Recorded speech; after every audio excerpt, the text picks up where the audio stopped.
혹시 그런 적 없으세요? 괜한 자존심 때문에 중요한 기회를 놓치거나 심지어 좋은 관계를 망쳐버린 경험이요?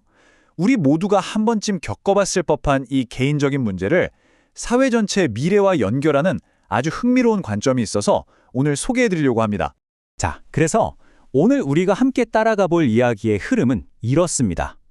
먼저 우리 안에 있는 자존심이라는 감정의 두 얼굴부터 시작해서 이게 우리 삶을 어떻게 공적인 삶과 사적인 삶이라는 두 갈래길로 나누는지 볼 거고요.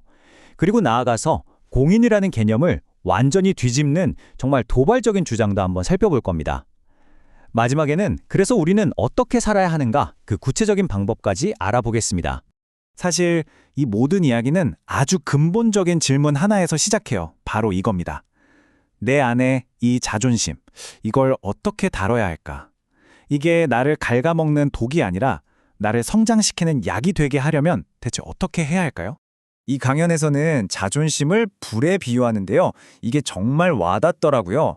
잘 쓰면 우리한테 엄청난 에너지를 주는 그런 따뜻한 불인데 이게 만약 통제를 잃잖아요. 잘못된 걸 지키려고 고집 부릴 때 그땐 모든 걸 태워버리는 파괴적인 불길로 돌변한다는 거죠.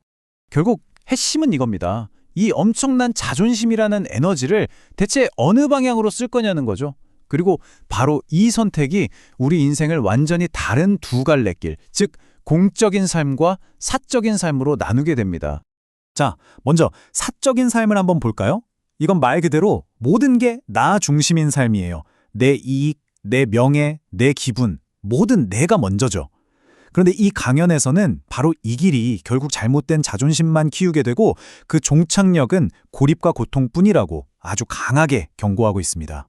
그럼 대안은 뭘까요? 바로 공적인 삶입니다. 이건 뭐냐면 나라는 개인보다 더 큰 것, 그러니까 우리 사회 전체를 위해 사는 삶을 말하는 거죠. 이 길을 가게 되면 내 개인적인 자존심은 더 이상 걸림돌이 아니라 오히려 더 큰 목표를 이루기 위한 에너지로 바뀌게 되는 거예요. 말 그대로 승화되는 거죠. 그렇다면 이런 공적인 삶을 사는 사람들은 과연 누굴까요? 자, 여기서부터 이 강연이 정말 도발적으로 변합니다. 우리가 흔히 생각하는 공인들에 대한 상식을 완전히 깨버리는 주장이 나오거든요. 강연자는 우리한테 이렇게 묻습니다.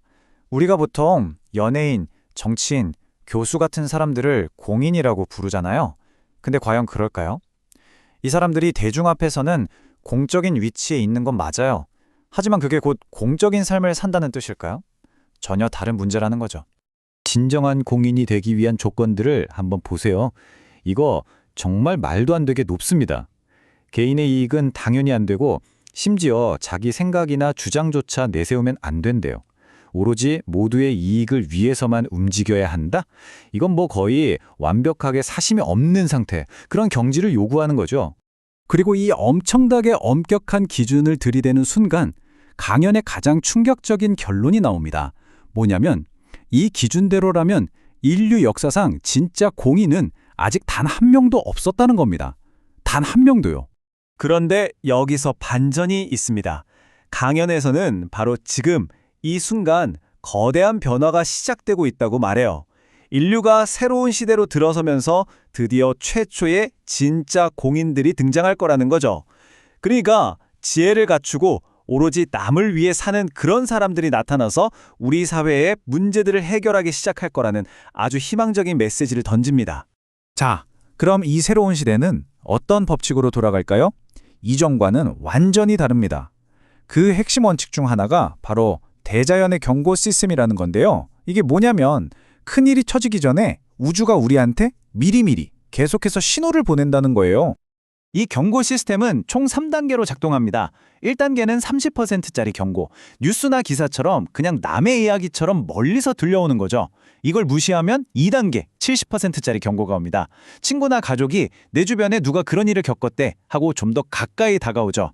만약 이것까지 무시하면 그럼 마지막 3단계, 100%짜리 경고가 옵니다. 바로 그 일이 나한테 직접 벌어지는 거예요. 피할 수 없는 마지막 교훈인 셈이죠. 이렇게 남의 일을 보고 배운다는 원칙, 이게 왜 중요하냐면요. 이걸 우리 사회의 가장 큰 골칫거리 중 하나인 복지 문제에 적용하면 완전히 새로운 해법이 보이기 시작합니다. 생각해보세요. 기존의 복지 방식, 그러니까 그냥 도와주고 돈을 주는 방식은 이제 한계에 부딪혔어요. 명백한 실패죠. 여기 데이터를 좀 보세요. 인구는 2배 늘었는데 복지가 필요한 사람은 수십 배가 늘었어요. 이건 밑 빠진 독에 물 붓기 아닙니까? 이대로는 절대 지속될 수가 없는 위기 상황인 겁니다.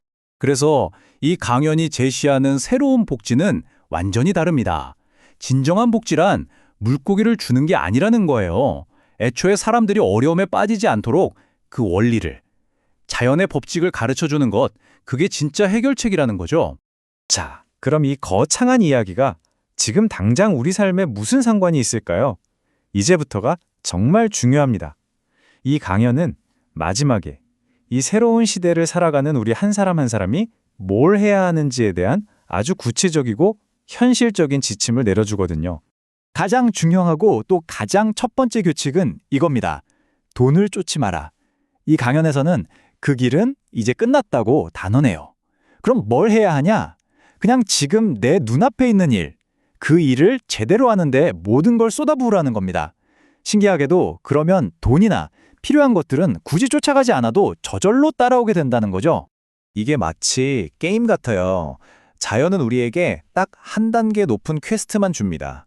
내가 지금 수백만 원짜리 문제로 힘들어하고 있는데 갑자기 수억 원짜리 기회를 쫓아가면 안 된다는 거예요. 지금 내 단계의 문제를 완벽하게 해결하는 실력을 갖추잖아요. 그럼 다음 레벨의 문은 그냥 저절로 열립니다. 결국 이 모든 이야기는 우리 각자에게 이런 질문을 남기는 것 같습니다. 혹시 우리는 너무 멀리 있는 거창한 목표만 바라보고 있지는 않은가요? 어쩌면 진짜 성공, 진짜 성장은 다른 데 있는 게 아니라 바로 지금 내 눈앞에 있는 이 일을 제대로 올바르게 해내는 그 작은 노력에서 시작되는 건 아닐까요?